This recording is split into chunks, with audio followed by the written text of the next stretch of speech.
The next topic we're going to discuss on Boxing Bros: should Canelo fight Berlanga or Benavidez in September? So immediately after the fight, Edgar Berlanga took to Twitter to post this right here. Well, first he posted September with the Puerto Rican flag and Mexico flag. So you can see right here, people are not thrilled.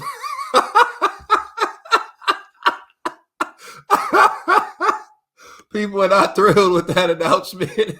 And we'll take a look at this flyer that he posted, where he's saying that it's going to happen. It says the Battle of Mexico and Puerto Rico, Canelo Berlanga, September 24, and I'm assuming that's going to be around September 15th. That he's alleging. I know Canelo will be in the ring around September 15th, but what I'll say is this is not the Battle of Mexico versus Puerto Rico. I'm just throwing that out there right now. It is not. This does not go on the record.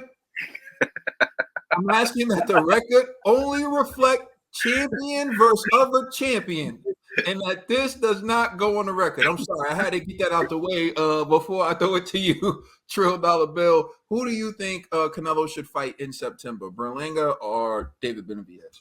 Listen, I'm with everybody that feel Berlanga's not ready. He didn't earn that shot. He don't deserve that shot. But everybody want to cash out. He trying to get some money. Fat Joe trying to get some money. Everybody trying to get some money from this kid. They trying to figure out the way to get some money. He keeps throwing it out there. And his only thing is he don't even say like he got a chance of beating him. You know what he's saying? He's just saying, hey, it's going to make a lot of money. You know, Puerto Rico versus Mexico. You know, that always makes a lot of money. That's how he's trying to sell the fight. He's not trying to sell the fight like, you know, I think I can outwork or try to, you know, my youth and, you know what I'm saying? None of that. I ain't hear none of that. What I'm hearing is, you know, it's a big thing when, you know, Puerto Rico and Mexico get together. You know what I'm saying? Yeah, only when it's a good fight and people think that there's a chance that one of the other guys can win. You know what I'm saying? We all know what's going to happen in this fight. You know what I'm saying? And we all know it's going to be worse than the Munguia fight. You know what I'm saying? Like you're chasing the money and you haven't even put in the work to earn this fight. And that's why a lot of fans are upset. You know, should Canelo fight Berlanga and or Benavidez and whatever Canelo wants to do. But they gotta pay him what he wants to fight Benavidez. You know? You gotta pay him. So I think it goes where the money is. Whoever's gonna give him the most money, that's who Canelo's going to fight. Money talks and BS walks. Canelo's not afraid of anybody. He's got one of the best resumes in boxing, if not the best. You know, he's done proved it. He ain't afraid of nobody. And like he said, you know what I'm saying? He wants to smoke with everybody, but pay him. He wants to be compensated, you know, and rightfully so. But whoever he wants, who should he fight? Whoever he wants to fight. That's how I feel. Whoever he wants to fight. But I don't think these guys really want to win. I think they really want a bag. You know? And they're going to put themselves in shape to take punishment to get that bag. You know what I'm saying? But that's how I feel. Yeah, honestly, I want to give a shout out to Hami Munguia because I feel like he really tried. And if he wanted to quit, he had a lot of opportunities to quit. I know you said you felt like Canelo kind of carried him. I felt like Canelo could have turned it up if he wanted to, but I feel like Canelo I don't think he brought the animosity out of Canelo like that. And I think Canelo was just in the zone and he was like Munguia was sharp enough that if you mess around, he could land something. So I think he stuck to the business. But I do think Munguia came to win. But the reason why I'm bringing that up is I don't see that in Berlanga. Like, I want to be clear. When Berlanga got the 16 first round knockouts in a row, it was impressive. Now, granted, it was against limited opposition. But as he stepped up, we've seen him hurt. We've seen him drop. We've seen him under pressure bite someone. Like, I just, those things suggest to me he doesn't have the temperament. He doesn't have the ability to stay calm under pressure. He doesn't have that. So to me, when you talk about Berlanga fighting Canelo, I personally see it as an easy victory for Canelo Alvarez, because I think he's going to frustrate Berlanga, and I think when he hurts Berlanga, he's going to finish Berlanga. So I think most of the people see it that way. It's not that Berlanga's not talented. We've just seen him rattled by a competition that isn't even as talented, as skilled, and as experienced as Canelo Alvarez. And if you saw what Canelo did to Munguia, a lot of what he did was just use experience to just control Munguia in his fight with him. So to me, there are better fights that could be made using this level of opposition. So, for example, who wouldn't want to see Berlanga versus Jamal Charlo? Edgar Berlanga versus Jamal Charlo, to me, is a much better fight. That's a fight where I'm like, the winner of that could possibly earn a shot against Canelo if they look good.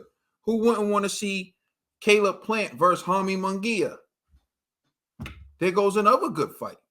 Either Plant puts his name back on the map, or Munguia gets another victory, and now he's back on the train beating a solid opponent. So to me, those are better fights that can be made using those types of opponents. So that would leave Canelo. Who is Canelo going to fight? Like Trill said, I do believe Canelo deserves to be fully compensated for a David Benavidez fight. But my reason is slightly different. Canelo's 33 years old. He knows that the writing is on the wall at some point. As a fighter and as an athlete, most athletes have about a 10-year window to make as much money as they can to last them for the rest of their lives. So while you sit there and you look at Canelo Alvarez saying he wants the bag to fight David Benavidez and you're judging him, remember, he's on the tail end of his career. Canelo might be retiring within the next 3 years, right?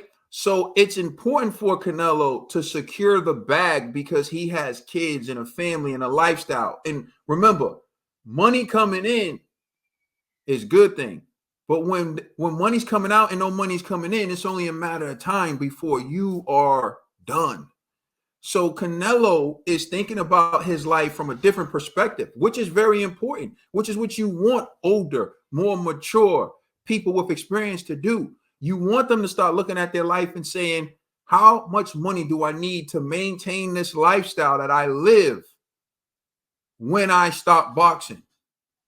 So everyone acting like he's saying he wants 100 million or he wants 200 million to fight Benavidez, making it seem like he's asking for this money because he's scared of Benavidez. You're just blind and oblivious to what it means to be an adult. You're just blind and oblivious to what it means to be physically responsible. You don't understand that he's not asking for that money because he's scared of David Benavidez. He's assessing his career, risk reward, how much money do I need for, and saying, okay, I think based on my star power, my marketability, my numbers versus what he generates, and assessing the risk, right? This is my price for that fight. Now, you have the right to not pay him the money for that fight, which he's not telling no one. He's not forcing anyone to do it. But he also has the right not to take that fight. Because at this point in Canelo's career, he's already a first ballot Hall of Famer. Check. David Benavidez is not a first ballot Hall of Famer. At this point, what is Canelo fighting for? Rep? His rep is, what can Canelo do? Let me ask this question. What can Canelo do that would improve his status in terms of all-time rankings? What can he do? What would beating Benavidez do to Canelo's all-time rankings? Would it automatically put him over Floyd? No, it won't. Would it put him over anyone? Nah. Over Pacquiao? Would it? Nah. It's not going to change his all-time status much. All beating Benavidez will do is shut up you people who thought Benavidez was better. It does nothing in terms of, and let's put it to you like this way. What would a loss to Benavidez do at his age with his resume to his all-time status? Nothing. Benavidez could spark him out cold. It won't change the fact that he is an all-time great. He's going to continue to be an all-time great. He's a legend and a first ballot Hall of Famer. There's absolutely nothing that beating Benavidez or losing to Benavidez does to add any value to his legendary status. So if you want to fight, do what Benavidez said then. Make a GoFundMe, and all you people who claim you make it, build it to 100 million, tell Saul to set it up, the GoFundMe, and then all y'all stop funding it. And once it reaches a certain point, because all you talk, but you don't put your money where your mouth is. You know what I'm saying? I was just about to say it. Like, Benavidez don't got real fans. He got people that don't like Canelo. You know what I'm saying? And want to see him lose. Like, there's just people out there, like, if you number one, they just don't like you. You know what I'm saying? You can't give them a real reason. Like, you asking, like, why they don't like LeBron James or something. Like, they can't give you a like his headline. You know what I'm saying? Like, they can't. Canelo's a redhead. We don't like his hair color. No, but bro, to touch on what you just said, though, the problem with David Benavidez not having real fans but Canelo haters is that the Canelo haters are already paying to watch Canelo. So it doesn't add a benefit to the numbers. So, for example, like the guy who paid to be at the Grand Arrivals holding the sign, he's already buying pay-per-view to see Canelo. He's already buying tickets to go to the fight with Canelo. Where is the base that Benavidez is going to bring that doesn't already pay to see Canelo? It doesn't exist. It's like LL Cool J told Cannabis. Ask Cannabis, he ain't understanding this because 99% of his fans don't exist. You understand? 99% of David Benavidez fans doesn't exist. And that's why Canelo was saying, show me 100 million up front, and then we can make it happen. If David Benavidez was half the guy y'all claim he is, it would be easy to show 100 million. It was Floyd and Pacquiao, Floyd and Oscar. Even Wilder and Joshua would still do numbers. To this day, still do numbers. You can't even show proof of funds when it comes to your guy, David Benavidez, yet you want to say Canelo is running. Sorry, let me just wrap this up. So that's my way of saying I would love to see Benavidez versus Canelo in September, but I don't think anyone's going to put up that type of money. And it's not because Canelo's afraid to fight Benavidez. It's simply because David Benavidez is not a draw. So in the end, I think we may see Canelo versus Berlanga because at the end of the day, Canelo can fight the lunch lady and it's still going to do more numbers than Benavidez fighting anyone. Hence the reason why David Benavidez is co-main to Gervonta Tank Davis card. And you saw Gervonta Tank Davis giddy to take a picture with Canelo Alvarez. So let us know how you feel in the comment section. Please like and subscribe. Check us out on Instagram and Twitter. And please check out our podcast on all major streaming services. You know you rocking with. It's the Boxing Bros. You already know what it is. It's G Forever.